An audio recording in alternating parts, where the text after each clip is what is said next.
আল্লাহ পাক কলম সৃষ্টি করে তাকদীর লিখেছেন। অতএব তাকদীর নিয়ে প্রিয় ভাইয়েরা বিচলিত হবেন না। আপনার তাকদীরে যা আছে আপনি পাবেন, যা নাই কোশ্চিন কালেও পাবেন না, ফুল স্টপ। আপনার তাকদীরে যা আছে আপনি পাবেন, না পেয়ে আপনি দুনিয়া থেকে যাবেন না, ফুল স্টপ। আর আপনার তাকদীরে যা নাই সারা দুনিয়ার মানুষ মিলে আপনাকে দিতে পারবে না। এই চিন্তাটা আগে মাথার মধ্যে সেট করেন। এই চিন্তা যার মধ্যে ইনস্টল করা আছে সে আত্মহত্যা করে না কখনো, সে হতাশ হয় না তখন, সে ভয় পায় না, আল্লাহর পরে চলতে গিয়ে পিছু পা হয় না, সে জালেমের সামনে মাথা নত করে না। যার মাথায় এই চিন্তা আছে যে আল্লাহ যা লিখেছেন এটা হবে, যা লিখেন নাই সারা দুনিয়ার মানুষ মিলে সেটা হবে না, সিম্পল। এর মধ্যে আল্লাহ পাক পরীক্ষায় ফেলবেন, ওই বিষয়টা ডিফারেন্ট। আমি অবশ্যই তোমাদেরকে পরীক্ষা করব ভয় দিয়ে, ক্ষুধা দিয়ে, সন্তানের কি ইন্তেকাল দিয়ে, ফসলের ক্ষতি দিয়ে, সম্পদের ক্ষতি দিয়ে আমি পরীক্ষা করব। কিন্তু যারা সবর করবে এবং যারা এই কনসেপ্ট রাখবে ইন্না লিল্লাহি ওয়া ইন্না ইলাইহি রাজিউন, এদেরকে আল্লাহ পাক প্রশংসা করেছেন, ইনশাআল্লাহ এরা সফল হবে। আল্লাহ পাক তাকদীর লিখে ফেলেছে, তাকদীর নিয়ে টেনশন করবেন না, রিজিক নিয়ে টেনশন করবেন না। এখনকার যুব সমাজের সবচেয়ে বড় টেনশন রিজিক। একটা জব, একটা ভালো জব, একটা ভালো ব্যবসা, সে সিকিউরড লাইফটা আছে, রিজিক নিয়ে চিন্তা করবেন না।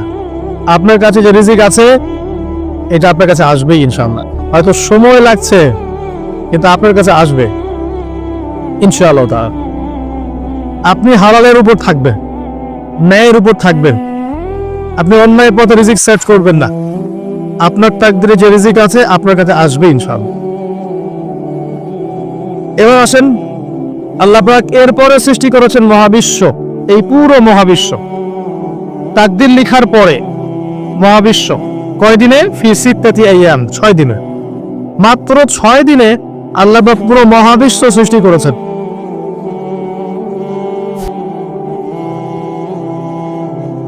ওয়াল্লাযী খালাকাস সামাওয়াতি ওয়াল আরদা ফি সিত্তাতি আইয়াম সুম্মা ইসতাওয়া আলাল আরশ। সূরা হাদীদের মধ্যে এটা আছে। তিনি সে আল্লাহ যিনি এই মহাবিশ্ব সৃষ্টি করেছেন 6 দিনে, এরপরে আরশের উপর সমাসীন হয়েছেন।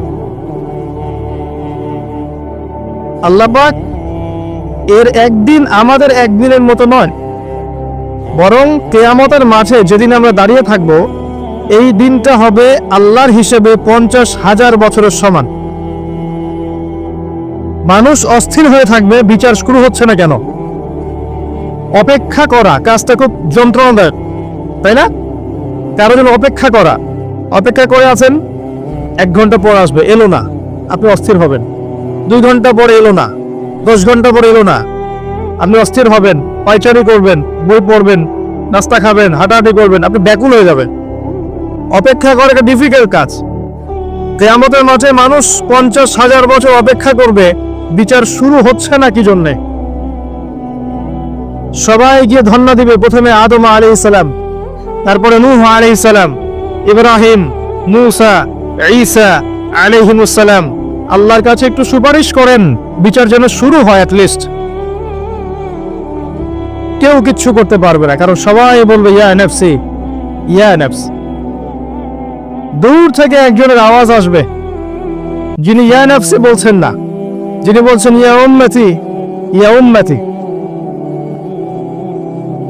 সবাই তার কাছে যাবে এবং তিনি আমাদের নবী মুহাম্মদ রাসূলুল্লাহ সাল্লাল্লাহু আলাইহি ওয়াসাল্লাম সিজদায় পড়ে যাবেন এবং তার উম্মার জন্য সুপারিশ করবেন।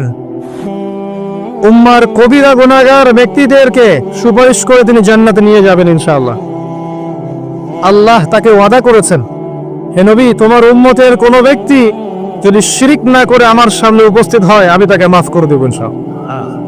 হাদিসে কুদসির মধ্যেও আছে যে হে আদম সন্তান, তুমি যদি দুনিয়ার সমান পাপ নিয়ে, আসমান জমিন সমান পাপ নিয়ে আমার সামনে দাঁড়াও, কিন্তু আমার সাথে কাউকে শরীক করনি, তাহলে আমি আল্লাহ তোমার সামনে আসমান জমিন সমান ক্ষমা নিয়ে উপস্থিত হব ইনশাআল্লাহ।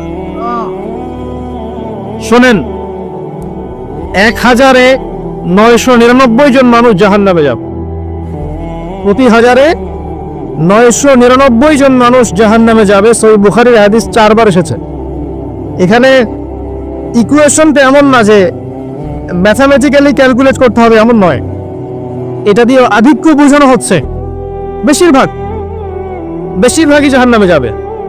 এই কথা আল্লাহ পাক কিন্তু সূরা আরাফের মধ্যে বলেছেন 179 নম্বর আয়াতে, ওয়ালাকাদ যারানা লিজাহান্নামা কাসীরাম মিনাল জিন্নি ওয়াল ইনস। একই বিষয়ে কোরআন হাদিস পরস্পর মিলে যায়। এখানে একটা বিষয় বুঝতে হবে, আল্লাহ পাক বলেছেন সূরা নিসার মধ্যে, ইন্নাল্লাহা লা ইয়াগফিরু আন ইউশরাকা বিহি ওয়া ইয়াগফিরু মা দুনা যালিকা লিমান ইয়াশা। আল্লাহ পাক তার সাথে শিরকের গুনাহ মাফ করবেন না, এছাড়া যে কোনো গুনাহ আল্লাহ পাক যাকে ইচ্ছা মাফ করতে পারেন। তার মানে যে বেশিরভাগ মানুষ জাহান্নামে যাচ্ছে, তাদের আমলনামায় কোন পাপ থাকতে পারে? কথা বোঝা যাচ্ছে কি? নিঃসন্দেহে তাদের আমলনামায় শিরকের পাপ থাকবে। এটা বুঝতে আপনাকে পিএইচডি করার দরকার নাই। আল্লাহ পাক শিরক ব্যতীত যে কোনো পাপ যাকে ইচ্ছা মাফ করতে পারে। তার মানে তারা জাহান্নামে যাচ্ছে বিকজ অফ শিরক। আমাদের মুসলিমরা এখন শিরক বোঝে না, অমুসলিমরা তো শিরক করেই। যেমন কেউ বলছে ওয়াকালাতিল ইয়াহুদ উযাইরুন ইবনুল্লাহ, বলছে উযাইর আল্লাহর সন্তান, নাউযুবিল্লাহ, শিরক। অথচ ওরাই এখন বিশ্বকে রুল করছে, তাই না? ওয়াকালাতিন নাসারা আল মাসীহ ইবনুল্লাহ, নাসারা বলছে যে ঈসা ইবনে মারইয়াম আল্লাহর সন্তান, তাই না? অথচ ওই সভ্যতাই এখন বিশ্বকে রুল করছে। যালিকা কাউলুহুম বিআফওয়াহিহিম, এটা ওদের মুখের কথা, এটা জাস্ট মুখের কথা। আবার অনেক সময় দেখা যায় যে আল্লাহকে বাদ দিয়ে আমরা মাধ্যম পূজাও করছি। অমুসলিমরা তো শিরক করছেই, যারা মুসলিম তারা দেখবে আল্লাহকে বাদ দিয়ে মাধ্যম পূজা শুরু করেছে। মাজারের পূজা করছে, কবরের পূজা করছে, মৃত ব্যক্তির ওসিলায় পার পাওয়ার চেষ্টা করছে। মুসলিম থেকে দেখবেন তাকদীরকে অস্বীকার করছে, আল্লাহর হালালকে হারাম করছে, আল্লাহর হারামকে হালাল করছে। মুসলিম থেকে দেখবেন যে হাতে একটা আংটি পড়েছে, ভাই কি জন্য পড়েছেন? এই রোগ ভালো হবে আমার। গলায় একটা বালা ঝুলিয়েছে, কোমরে একটা মাদুলি, ভাই এগুলো কেন? এগুলোতে রোগ ভালো হবে। মুসলিমদের কথা বলছি, অমুসলিমদের কথা বাদ দেন। যারা বলছে আল্লাহর সন্তান আছে, ওদের কথা তো বলার দরকার নেই আমাদের, কেন এগুলো স্পষ্ট শিখ। তবে এতটুকু বলি যে 25শে ডিসেম্বরে যারা বলেছে মেরি ক্রিসমাস, বলেছে না?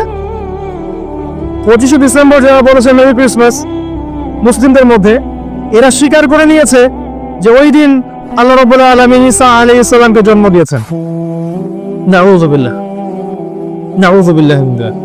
আর এটা এত বড় একটা কথা, এই কথা যদি আসমান জমিন আর পাহাড় শুনে রিঅ্যাক্ট করতে পারতো, থরথর করে কেঁপে ভেঙে যেত ওরা। সূরা মারিয়ামের শেষের দিকে পড়ে দেখা,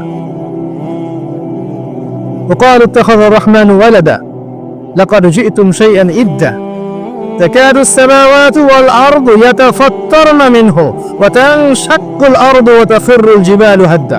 পরেন অর্থটা, আসমান জমিন পাহাড় যদি এই কথা শুনে রিঅ্যাক্ট করতে পারতো, এরা চৌচির হয়ে যেত। এত বড় একটা কথা বলেছো তোমরা, ঈসা আলাইহিস সালামকে আল্লাহ পাক জন্ম দিয়েছেন, নাউযুবিল্লাহ। এরা তো শিরক করছে। মুসলিমরাও দেখবেন এই যে যেগুলো বললাম, আল্লাহকে বাদ দিয়ে অন্যের কাছে দোয়া করছে, আল্লাহকে বাদ দিয়ে অন্যকে সেজদা করছে, আল্লাহকে বাদ দিয়ে অন্যের কাছে নজর মানত করছে, আল্লাহকে বাদ দিয়ে অন্যের জন্য জবাই করছে, আল্লাহর তাকদীরকে অস্বীকার করছে, আল্লাহর হালালকে হারাম করে নিচ্ছে, আল্লাহর হারামকে হালাল করে নিচ্ছে। দেখবেন মুসলিমরা করছে। এবার মুসলিম জেনারেশন, এমন একটা প্রজন্ম বের হয়েছে এখন, ইয়াং জেনারেশনের, তারা বলছে যে এই মহাবিশ্ব বিগ ব্যাং থেকে সৃষ্টি হয়েছে, আল্লাহ বলতে কিছু নাই।